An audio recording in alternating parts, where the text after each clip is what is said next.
Give us a sense of the atmosphere. What was it like to see T.O. take the field?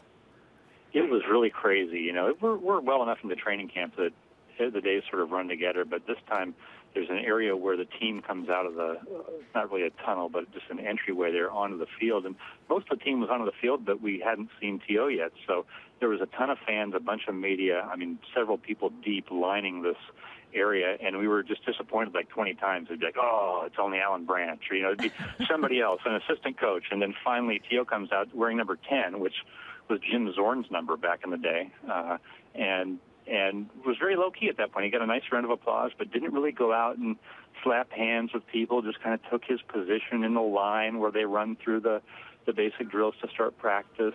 Talked to a couple guys, but Braylon Edwards was one of them, but for the most part, it was just, I think, him trying to go a little bit under the radar. How has he looked on the field from what you've seen? Impressive. You never see guys this old hardly on an NFL roster playing receiver because they usually can't run. But with T.O. running a 4.45 on Monday, and one of the clockings was even 4.43, he obviously can still run. And so in practice today, the DBs are fired up. They've been looking forward to this to go against the name, and he was matched against Richard Sherman, who's a very good young corner for the Seahawks and played at near a Pro Bowl level last season.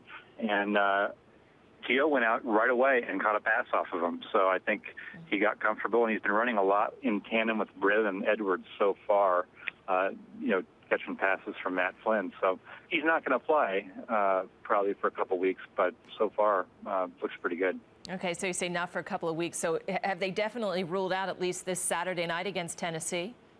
Yes, Matt Hasselbeck will be coming back to play in his homecoming game, but there will be no T.O. on the field for the Seahawks. They have determined, and you can see right now just watching practice, there's times when they're doing basic things, and T.O. actually raises his hand like a kid in class, and one of the assistant coaches comes over and helps him out on what the route is going to be. So that's the level that he's at right now. Even though he knows a lot of football, it's going to take a while to get the intricacies of the system. You mentioned him running alongside quite often with Braylon Edwards. What is the reaction from this team now? T.O. and Edwards, two veteran receivers brought on board. Well, by most accounts, Braylon Edwards had his best practice with the Seahawks yesterday. I think these guys are really on alert, and they're intrigued to have such a high-profile teammate, but someone could potentially lose a roster spot here, and I think Braylon Edwards fits a lot of the same mold, kind of as a big receiver that Pete Carroll wants, and I think it's on. I think there's going to be a big-time competition now, and you're going to see – I've already seen it too, like Golden Tate has made a couple just spectacular catches in practice already today. I think guys are on alert and going to have to step up their games.